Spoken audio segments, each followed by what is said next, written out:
Ranjan. Hi, Gary. So lovely to have you Hey, on my show. Thank you so much. it is. You are so welcome. It's been a minute since we've talked about this, and it's perfect timing. Yes, Gary. And before we start talking, I would love to introduce you to my Indian audience with your introduction. Our guest today at Moments with Masters is using this year to create the next offering of his business to add to his life apprenticeships, become alive sessions, and passion projects. It's a culmination of his life's work and will be at the apex of his work for the next 40 years. Gary Moller. Gary ran Mahler Industries, a highly regarded CNC manufacturing facility in British Columbia for more than 20 years before he became alive as a professional personal coach. He has studied, trained, and been certified in Mindfulness Based Stress Reduction (MBSR) with Jon Kabat-Zinn, the Leadership Circle, Coactive Coaching, and Leadership with the Coaches Training Institute, Advanced Client Systems with Steve Chandler, the godfather of coaching, and graduated with honors from Trinity Western University. He currently works with the ultimate coach, Steve Hardison, and creates paradigm shifting results with clients all over the world. Gary is married to Kanako and is the father of Koan and Kona. Home, wherever he is, Gary was born in Quebec, moved to British Columbia in his teens, and has lived in Paris, Tokyo, and Hawaii. He's based out of Vancouver and currently once again lives in Tokyo with his family until the Mahler International Coaching Studio is completed in Vancouver in summer 2024. Gary, welcome to my show, Moments with Masters. Well, thank you, and it's wonderful to be the master that is you. So this is my moment with the master Ranjan. So I love it. Thank you so much, Gary. I love you. Uh, Gary, to start with, you know, when did your journey of awakening or waking up to that real self begin, and how did that happen? It's funny because it happened in Japan in the year 2000, not 20, 2000, when I was running Mahler Industries. And I was a nice guy when everything was going well. And you could imagine how often that is in a manufacturing business. It's not always running well, it's usually not. And I was really very angry at this point, very lonely. And I went on a business trip to Japan, and I went to a town called Nara. And apparently there's the largest wooden structure in the world called Todaiji. And apparently there's a Buddha inside there. And I wasn't into Buddha or anything or Buddha statues. And I remember walking in to this beautiful wooden temple. It's huge. And you have to step over some big thing. I'm stepping over and I look up and I see this visage of the Buddha, and he is so peaceful. He is smiling, and something hit my heart. And inside, internally, I said, I want that. And God, the universe, source, heard me. That was the commencement. And I didn't know anything around spirituality. Spiritually, I was dead. I had severed ties with the religion that I was brought up with. For years, there was just nothing other than me alone in this cruel, cruel world. But when I saw that, it was a declaration. I want that. And when that occurred, something occurred. and had me take small steps to becoming peace, becoming love. I took small steps of somebody I knew had some books on meditation, Zen books, which were very difficult to understand, and recommended doing some kind of counting to calm the mind. And I was terrible at it, horrible. But I kept on following each step along the way, a path that led me to this point, sitting here with you, where I am that which I said, I want that. In the small steps that were shown to me and taking those small steps, I am that. So that was the awakening that occurred. Beautiful. Gary, I remember in 1996, I returned from Hyderabad in India to my home, and I was going through some tough emotional phase, and I had never been spiritual or any sort of thing before that, but I was going through some deep, intense emotional phase of my life, and I returned home and I went into my bedroom and I switched off the light and I just fell onto the bed. And something happened in that moment when all of a sudden I wasn't there, my body wasn't there, something expanded and some something mysterious happened for maybe about 30 to 40 seconds or probably a minute. And I was I knew that I'm about to leave my body, and something in me was holding me back, and I was I was desperately trying to come back into my body. And there was this huge roars of ocean waves kind of thing happening in my brain. I knew something is happening, but then when It was and beautiful. and I just kind of jolted myself out of something that was happening. And then when I saw around, I saw that everything was so silent. There wasn't any sound. And the bright light that I was seeing on my eyes, actually, I was in a dark room and there was nothing around. And this kind of shifted something inside me. And I was confused what was this happening with me or what happened. And then I launched into doing my research of what happened with me. I traveled a little and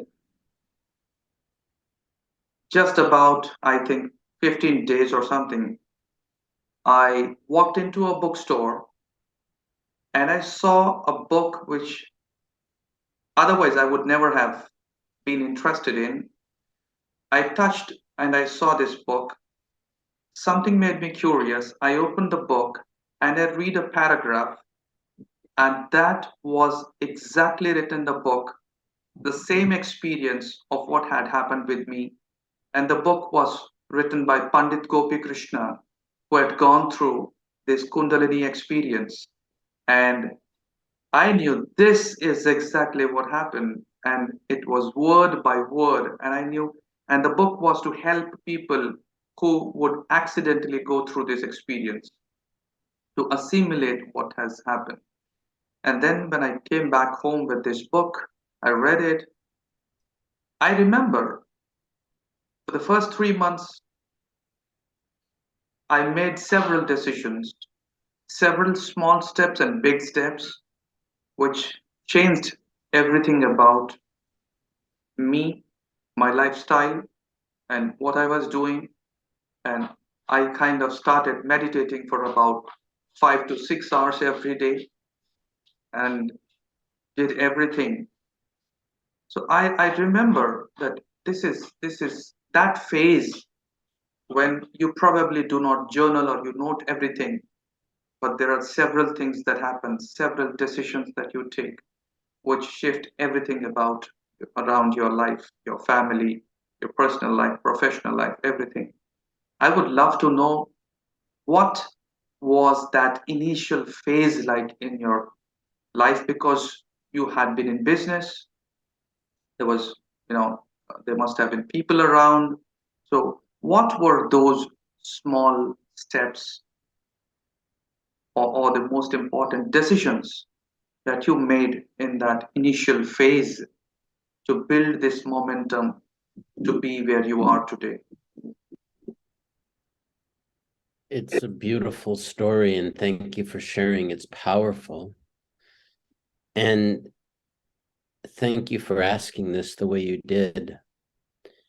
In the decision, somewhere within me that said, I want that peace, something occurred that from that moment on, something within me knew, there was a knowing to start choosing peace.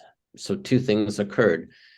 I had an idea that if I found out about meditating to calm my mind, that would allow me an entryway.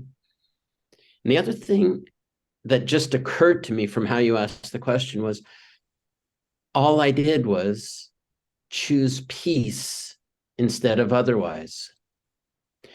So I was always very busy in my mind calculating how to get all my clients the production they needed. So I never had time. If a salesman came in, if he had something I needed, sit down, let's get this and go now. I started shifting into being peaceful. I started shifting into listening. I started being different in the smallest of ways. But and I didn't think of this, it was just any branch moment where I could be old Gary or peace, something had nudged me to peace. And these are the small little yeses and nos that occurred where I became peaceful in the deliberate choice. And I didn't know this at the time, I see it now. I am peace. These were the small things that led me to greater decisions, that led me to situations which had me be more and more peaceful, which had me be more and more in tune with something greater than myself, in connection with myself, no matter how broken I felt. And as I realized a wholeness within me, a connection occurred with people. And I just remember, like, I just became interested in people. I became less angry. I became less reactive. And it had me choose things that led me to eventually realizing this is not what I want to do with my life anymore. It's not what I wanted to do with my life to begin with. But I did it because it was in front of me and it was the easiest path to take. And it offered me very good money. I was very good at what I did, but I hated what I did. I hated my life. But in these small decisions, eventually over time, I chose what I wanted over what was expedient, what I thought all I could do is run this business. Like, I'd never had a job before. I never applied for a job. I worked within a family business that we had when we were in Montreal, even as a young boy. And then just at high school, I started this business with my father. We started this business. I didn't I couldn't at that age, in my 30s, apply anywhere. No one would hire me. I had zero work experience and I wouldn't work for anybody. But a knowing occurred that had me in that way of being peaceful, choosing life and choosing life with a force that was greater than myself. And it guided me.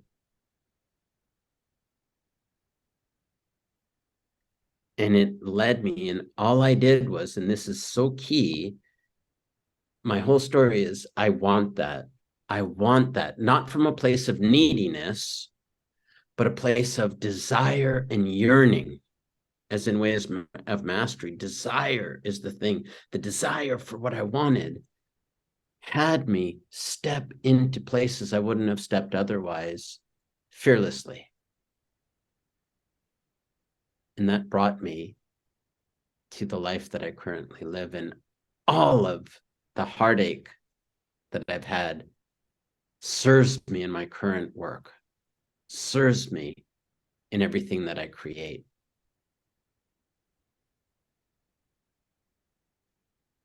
Gary,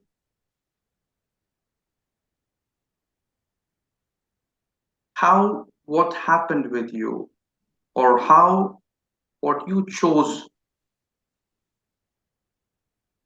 deliberately to work and invest into creating your desire?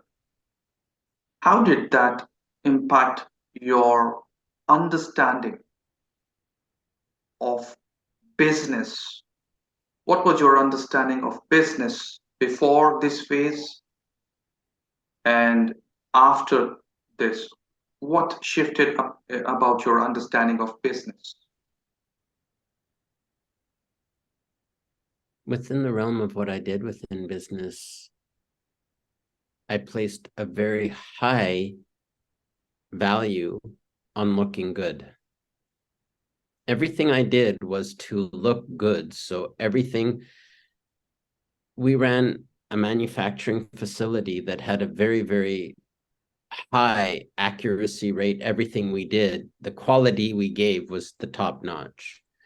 Every time I put my word on, you put this order in with our company, you will receive what you want, when you want it, how you want it. And I took a great deal of ego on that. And when things would jeopardize that, I lashed out at everybody, suppliers, workers, everybody, because my ego wanted everything to be perfect.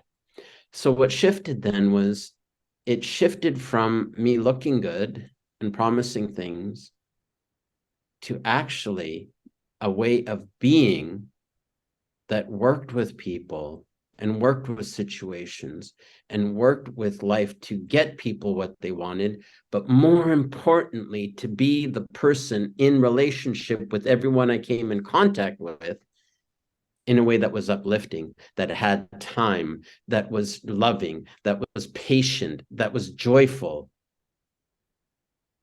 So it went from always delivering on time, quality products when the client wanted. All of that was inherent, but how it was created came from love rather than friction. And I think most of the world in business is created from friction. You take a look what's currently happening with Twitter. Like it's just everything going on and just everything is grinding. You have to work. You have to, unless you step up, it's going to be hard. All I do, Ranjan, is everything that I do is with ease and flow and it's the easiest thing in the world. And it's not like there isn't hard work involved, but the work isn't work. It's joy. So my idea of business and everything that I create, if I surrender to the all-powerful and I am in tune with it, what it wants, I always get what I want without being asked. That's my whole realm of this business. So in the previous business, before I sold it, it went from being stressed out, angry, forcing, to listening, surrendering, loving, patience, kindness. And the business grew, and it was doing fantastic, but it grew, and it was perfect because as it grew, when I wanted to cash out and sell it, it was at the apex of value. And I'm sure that came from this new way of being. So my whole, every work I do with every client that I have, everything I do in my life, from my marriage to how I raise my children to how I am with clients, is my being comes from a love of myself, an understanding that alone I'm lonely. But if I'm connected to the all-powerful, it pulses through me. And if it pulses through me, everything I do is ease and flow. And it's not me doing it. All I do is surrender to it. That's my new realm of business. And it was prototyped in those final years of my business, but it was that shift. That shift, things became easier. Things became lighter. Things became joyful. And I've then taken that, and my current business has nothing to do with my other business. It's like completely different. Yet I take all of the career capital of manufacturing and getting things done and bring that into this in a new way of being. Beautiful. Gary, I've I've been through a phase, and I've had a couple of friends who have been through this phase when all of a sudden when this shift happens and there is a difference in understanding, there is a phase of confusion sometimes, and you know, and then there is a pressure, peer pressure, or pressure from external evidence that shows that that's not practical. You know, you can't build a career or a business with with a kind of surrendered life, and uh, you need that hustle, you need that speed, you need to match with the competition, and and then slowly the fear creeps in, and uh, you reach a point when you're trying to convince others that this is possible, and there is back and forth kind of thing. And so I would want you to help us understand what's your understanding of this and the practicality of a surrendered life. Uh, It's a beautiful question. And again, I live within, so my whole previous life was practicality. Manufacturing is all practicality. It is all pragmatic and practical in getting things done. So I know that. And I bring in this way of being that instead of forcing and pushing things, going against the current of what actually is occurring, I work with everything that is occurring, and I see things beyond what people see, what currently is happening. They put some kind of narrative or a story on something, that this is a problem, this is bad, how are we going to do this, I need to grind. I come from the place of, I see the practicality, but I really relinquish any story around what people think, and I'll say, oh, this is what's occurring. From this place of slowing down and actually seeing beyond what people see, an internal wisdom or knowing, and we all have it. It's like we say we have a gut feeling. We have vernacular for this. We use the gut. I use higher intelligence, universal mind. I slow down. And when I slow down, that connection to something greater than myself, I relinquish all my pragmatic and practicality and urgency, and I take a moment to breathe. And in that breath, I come to that place of the not knowing, and I play within this place. And I don't have to convince anybody of anything. They feel it in my presence. They feel the calmness. That is a superpower. And in that knowing, they sense that, and we are able to look at any situation from the most powerful of places. And then a divine intervention occurs where together we can look at something and co-create miracles from anything. Before this call 2 days ago, I was speaking to Steve, and Steve said, "Have you heard the Midnight Miracle yet?" And I said, "I haven't. I've been in Japan flying here. I just have been with my family before. I'm not going to see them for a month. I will do it." I've listened to it 3 times before this call in anticipation to this call. So within this, there was events that were occurring in your life.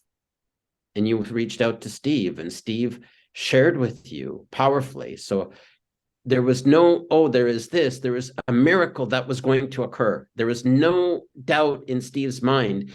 And your receptiveness to everything that was said was so beautiful in the silence. And yes, Steve, that's all that you said. Yes, Steve, there was an openness. I don't know what's occurred since that call, but I can imagine the miracles that are occurring and the healing that is occurring and the leadership that is occurring.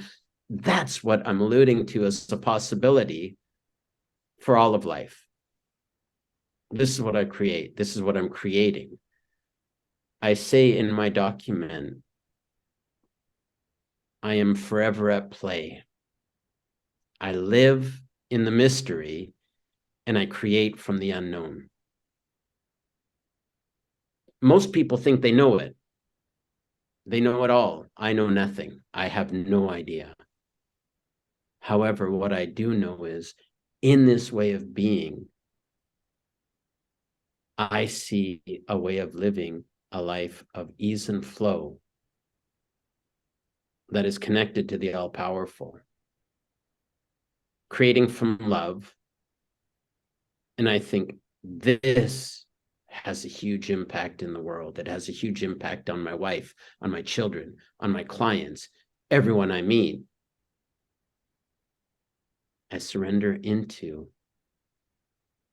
the self-acknowledgement of who I am, what I've been given, how I was born. I look past the outdated concepts of judgment, of self-judgment, of who am I? How do I compare with this person or that person? All I am, Ranjan, is Gary sitting in front of you, sharing with the people who watch this. If I can love this human being, I can love you, I can love anyone. If you can love yourself exactly as you are and surrender to that, it will guide you. In business, it will guide you. In your life, it'll guide you in every situation. And miracles can occur in every facet. And I don't separate my business life to any life. This call is just an extension of my life. When I finish with you here, I'll be doing whatever I do in Hawaii, which is go running, go in the ocean, spend time in quietude, and all the stuff you said that I'm doing. This is what I'm doing here. In Hawaii, I'm preparing for a client who's coming Saturday evening. We'll be spending 5 days together. I'm preparing for 2 weeks with Steve. I'm preparing for being with you in India. How am I going to present myself to the beautiful people who will be coming when I hug you? How am I going to be when I say Saluni, when I see, everybody, Yayati, all these people who I've known? How am I going to be So it's in this slowing down, Ranjan, that I really live at the speed of life. And I kind of have this thing. I don't know about spirituality. I don't know about religion. You know, people might think I talk woo-woo, but man, I just live in pragmatic and practicality. I believe the mundane is the divine. My life isn't like flashy or like wild or crazy. I'm not doing these crazy things.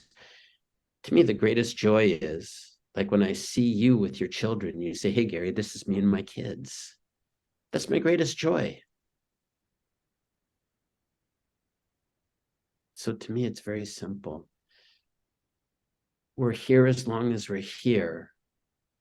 How can I be the person that every person I meet gets a taste of calmness, gets a taste of joy, gets a taste of possibility, gets a taste of the miraculous, gets a taste that surrender actually doesn't mean the white flag. It means seeing what's occurring and rising up full Gary in connection with the all-powerful in creating miracles.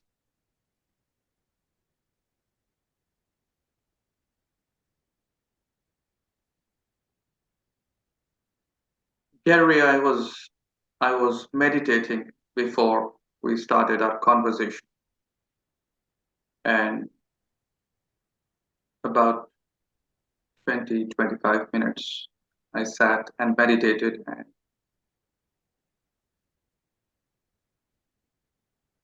here's what occurred in that silence. The three lines that I could hear and see were, I am going to die one day. You are going to die one day. Let me tell you today, I love you.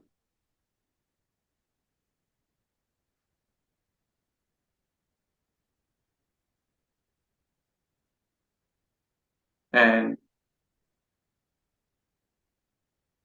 that's the reality I see. No one is going to be here forever, but we are here forever through the choice of who we are being.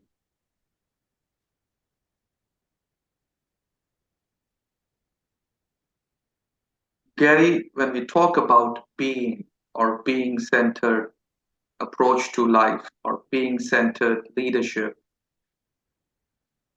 on the one side, we are talking about, see, you went to a place and you saw Buddha, and it just happened. You saw it and you had an internal declaration that I want that. And for me, it was just I returned from somewhere. It wasn't a plan. I just fell on my bed. Something happened, and I woke up in a new self. And then, you know, a few years, and then a new understanding dawns automatically. But then there are people who decide, who choose, and who want to do that, and who want to see that, who want to experience that. And they are asking for how can we do it? The question that they are asking is how do we practice it? So I would like you to talk about the understanding of coming from your being and the practice of doing that. How would we see and find the balance, or does it require a practice? And if yes, then what's the balance? Is it an understanding or is it a practice? I think that is an internal question for every listener to see in stillness what it is for them in that moment. For some, it's a practice. For some, it's a state of being. I think the one generality, if there is such a thing, is listening to it and then asking it, who would I need to be for this to occur?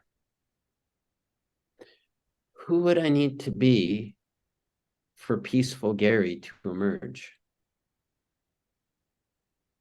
And for some, it'll be a practice. For some, it'll be not a practice. If you ask me, someone asked me, what is your practice? I don't have one.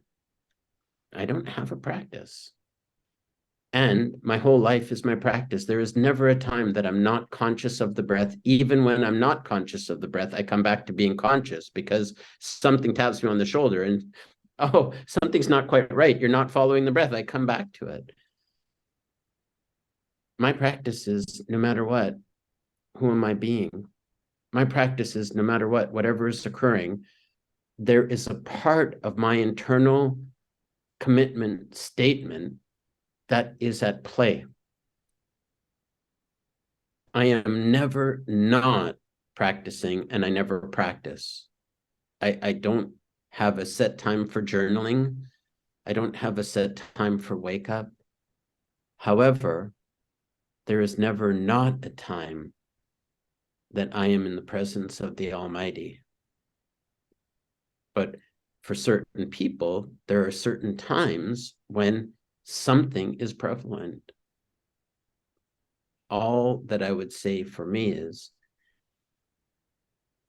stillness is key.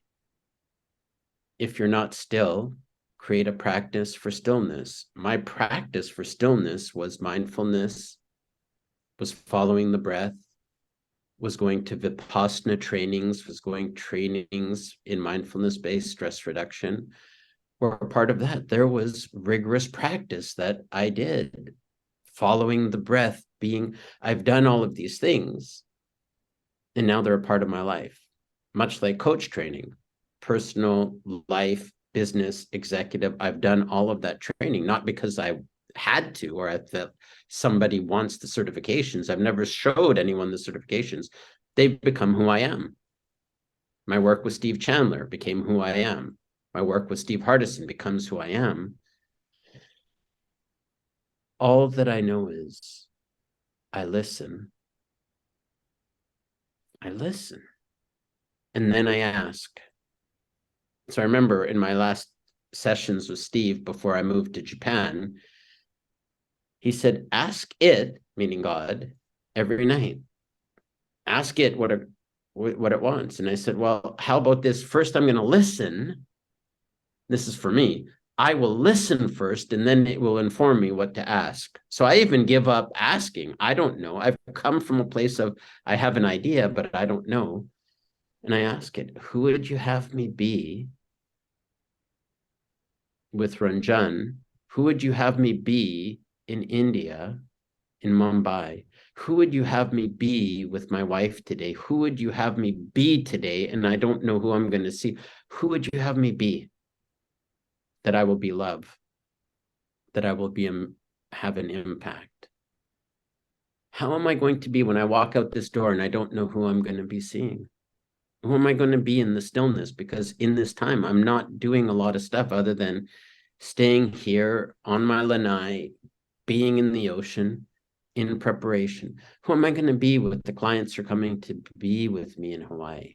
I don't like, what am I going to do? I'm not thinking about that.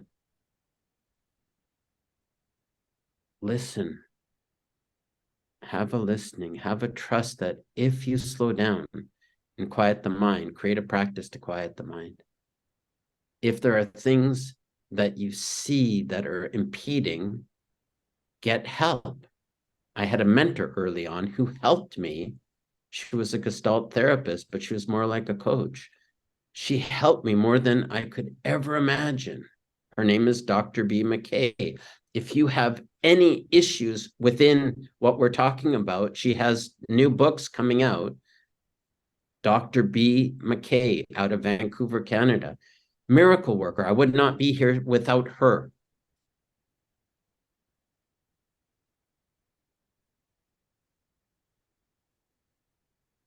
Gary, tell us about your work with Steve. How did it start and the journey with Steve? Because my last few months of journey with him, right when I read the book, The Ultimate Coach, to to this day, I can see that, about 10 years or 20 years from now, if I look back, this will be the most powerful phase of life that I'm going through. And the shift that is happening, I can already see that this is not just an incident or accident. This is something so big. It's changing everything about me. I want to learn about your journey with Steve, when it started It's and till it, date. it's it started at the first ACS I went to. That's the Advanced Client Systems with Steve Chandler. The ACS was back then, now it's an online course, but back then was a set of 3 events, live events, plus time with Steve Chandler. I couldn't make the first event, so in lieu of that event, I received coaching from Steve Chandler, which was pivotal. And I came to the second event, and there was a gentleman sitting next to me who also did not come to the first event. And that person sitting next to me was Ankush Hain. And we both were sitting there. We were newbies. We were new. We were quiet. We had all of these brilliant people around. And I tell you, we were not the people we are now. And Kush is magnificent, and he was magnificent then, but we were just kind of overwhelmed. So we're sitting next to each other, and then some guy named Steve Hardison's being touted as who knows what, he will be there. And I'm like, great, he'll be here. And then I remember walking to this thing, and they had us kind of, I think, in the chapel. That's where we were for this thing, because the other rooms were taken. And I remember walking, I see this guy getting out of a Porsche dressed up fancy with his wife dressed up fancy. And I'm like, I wonder if that's this guy. And from the moment that he came and hit the stage, I have never felt the impact of anyone. And the number one thing that hit me was how he treated his wife, how he was with every one of us in the room. What he spoke of, I've never heard before. Internal personal commitments, how he loved his wife, how he loved us.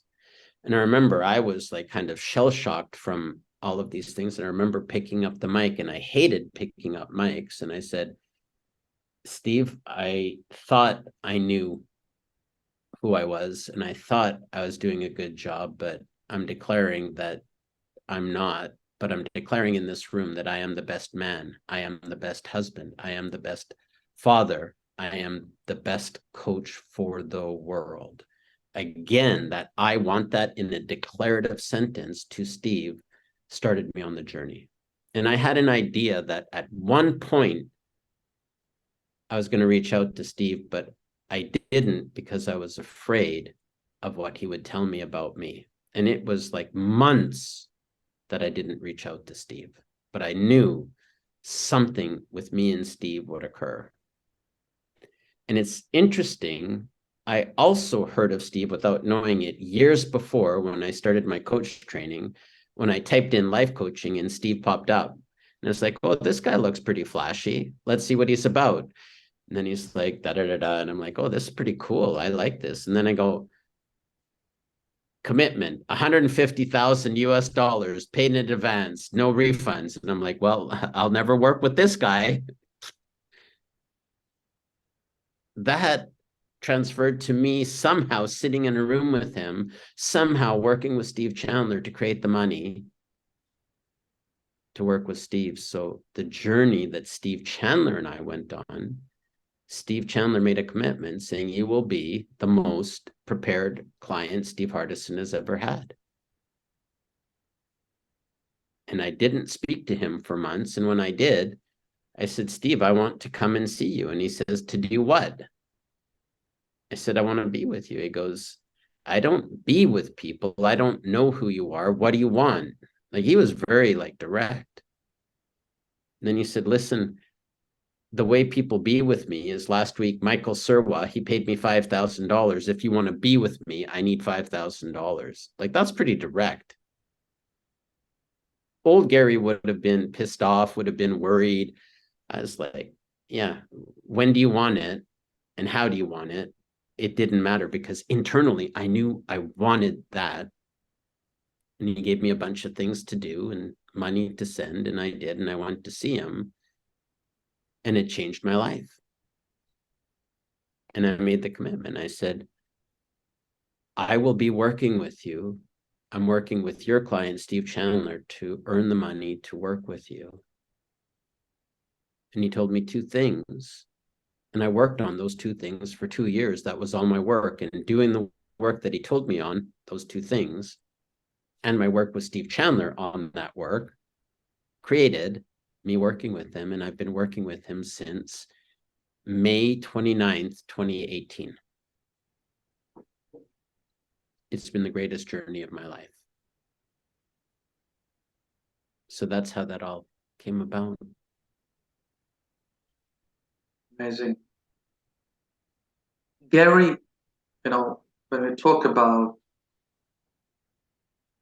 so many things that we might have done in our life, the way you did courses and workshops on mindfulness, certifications and trainings and coaching work, and on the other side, business, personal life, and and several other things, relationships, different things, financial aspects of life. I was talking to Ankush about 2 months ago, and we were talking about it, and he was sharing his experiences. And here's what I would like to ask you again for the benefit of my audience and my friends who would want to learn about this.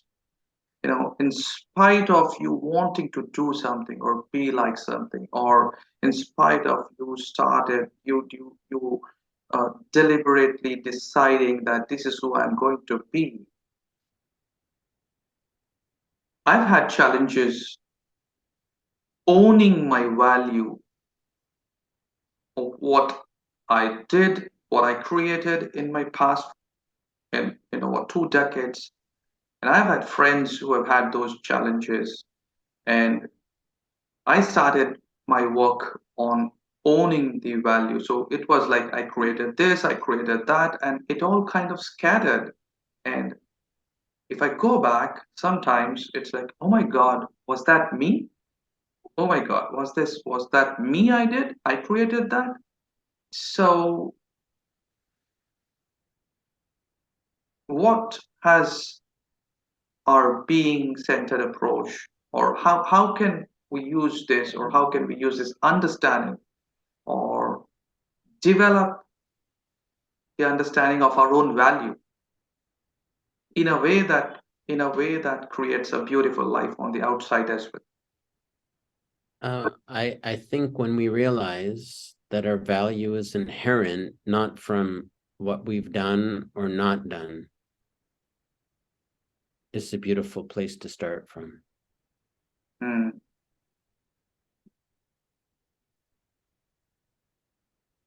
My value is not related to my career capital or what I've accomplished. My value is not related to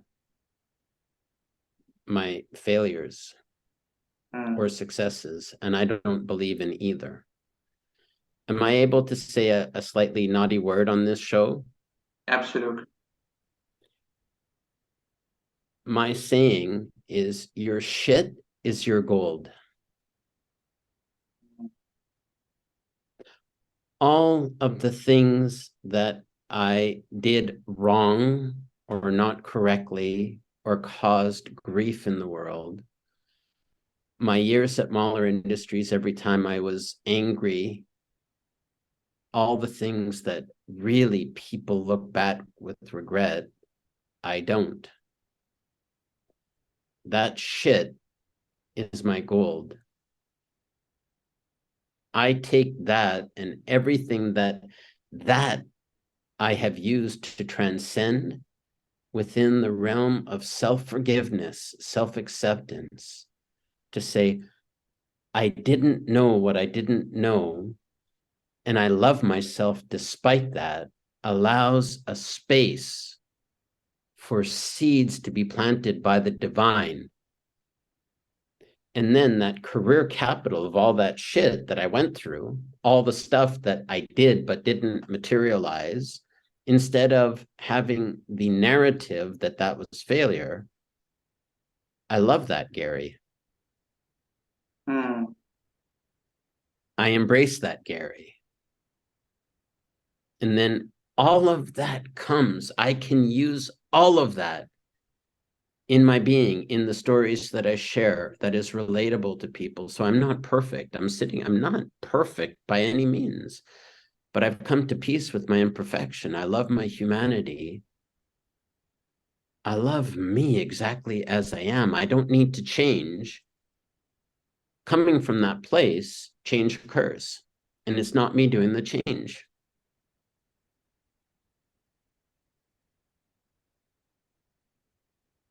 How has this impacted your personal life, with your family, with your friends?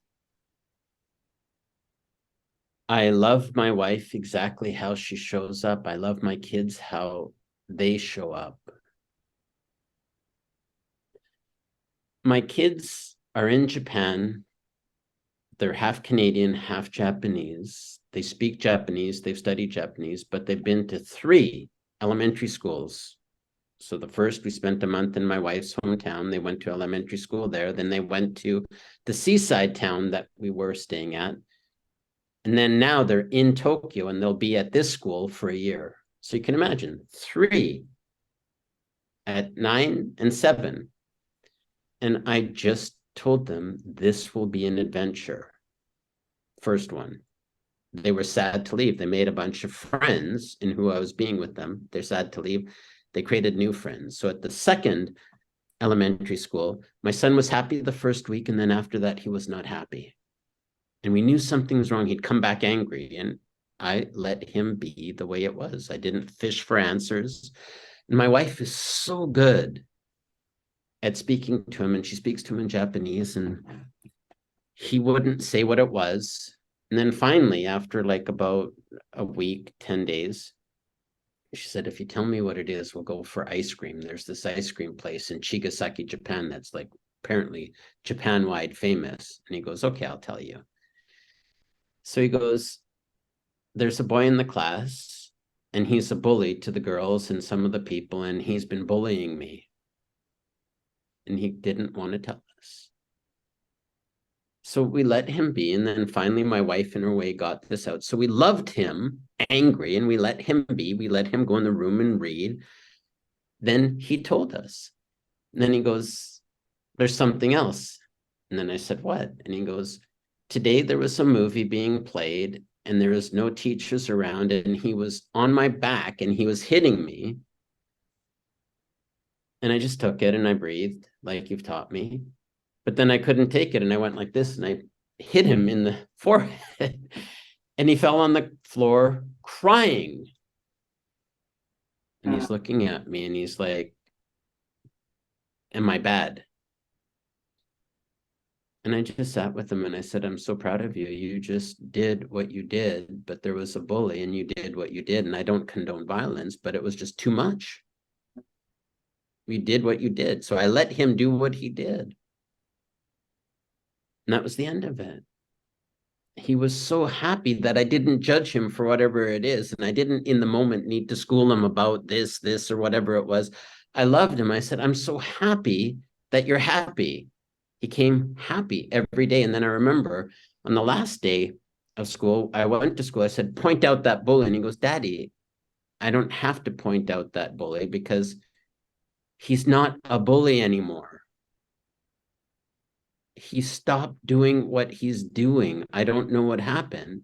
So this is within this. I didn't have to do anything. And if there would be stuff that I need to talk to him about, but apparently my son, being the first person that ever stuck up to him, had him stop bullying people. And then he was his friend. I don't need to coach my kid. I don't need to do anything. I need to love him when he's miserable. I need to give him space, and I need to work with him exactly how he is. So my idea is, if I work with myself exactly the way I am, loving that, if I do that with my son, miracles occur. If I do that with my daughter, miracles occur. If I do that with my wife, miracles occur. If I walk out of this room and I allow anybody to be as they are. When I came here, they told me this room was ready. I'm walking here and the room was not ready.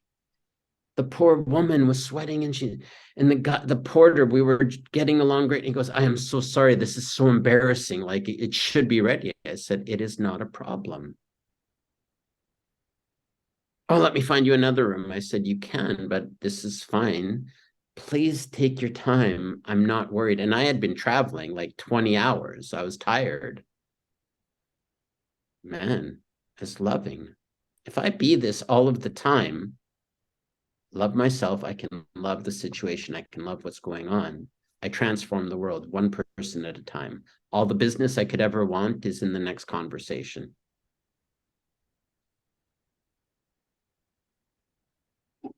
I love me exactly as I am. I love the gift of me exactly as I am. I don't need to be anybody else.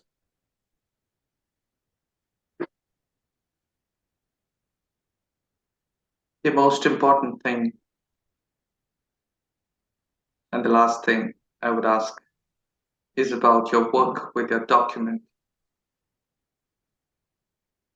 and how has that grown and impacted everything about you and your life? My document is like breathing. It's all that I am in this world. It's a created self. It's something I breathe and speak into existence daily, moment to moment. There is not a time that this is not living through me. I am generous and warm-hearted, lives through me. If there are times that I'm stingy and not, I breathe into it. What am I believing that's not true about myself that has me stingy instead of generous, warm-hearted? I am calm, yet impactful as a velvet bullet. I am goodness. I am that I am without fault or blame. I am impeccable in my being in all I do. I am selfless and power-filled in all I do. I am magnificent and brilliant. I'm energetic and dynamic. I am laser-like focus. I am that I am unleashed. I am love coming from love. I am forgiveness and understanding. I am the sunlit wave that washes over your broken heart, the one that seeks soothing, cooling, and healing. I am the eternal wave that crashes over your yearning heart and has you become alive.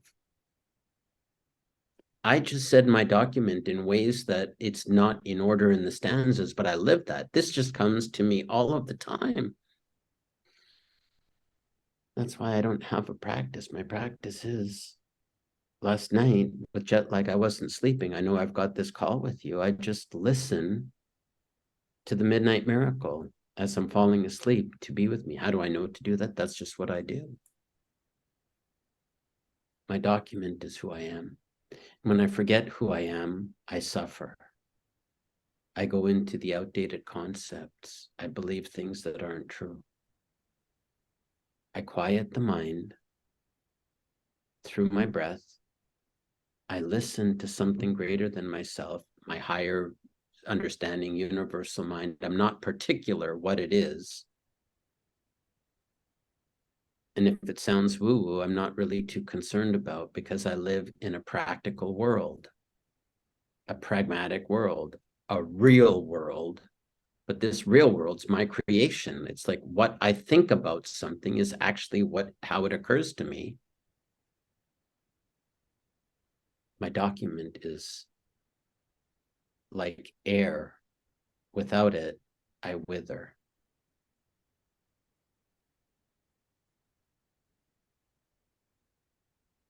That was very, very powerful, Gary. Uh, Now, I started meeting people in 1997, and since 1997, I've met hundreds of people, I mean, related to transformation work, deep work, therapies, and for the first time in my life, I felt this peace that I feel now after this conversation with you. You are peace.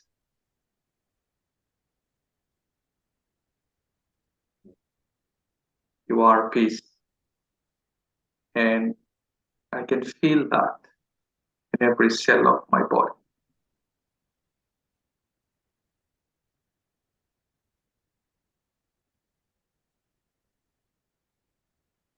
Thank you so much for accepting my invitation.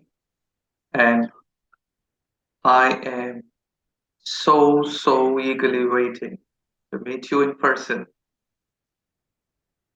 on 25th of February 2023, the best ever being summit in India. It is some of the most beautiful times. It will be February is the month my son turns 10. On the 22nd of February in Mumbai, my wife will turn 40, and this will be a transformative trip for her as she's declaring the next part of her life. Everything culminated perfectly, and I have to thank Ankush for the idea when he said, you should be speaking. And I'm like, when is it? And he said, in February. I said, 2 dates, I'm not coming. The 10th, the 5th is my son's birthday. The 22nd is my wife's birthday. And then he goes, oh, it's good. It's like on the 12th or 13th. And then I said, okay, well, we'll see.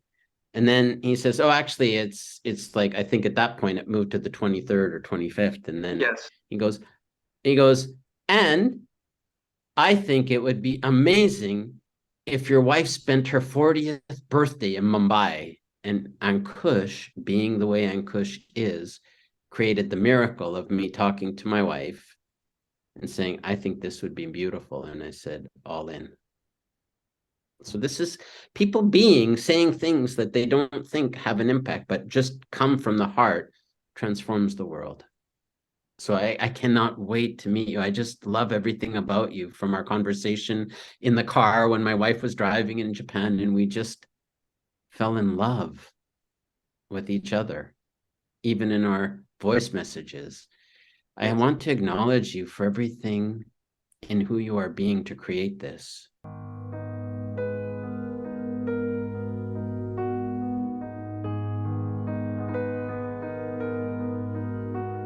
It's a blessing. Thank you, Gary. Thank you so much. You're welcome.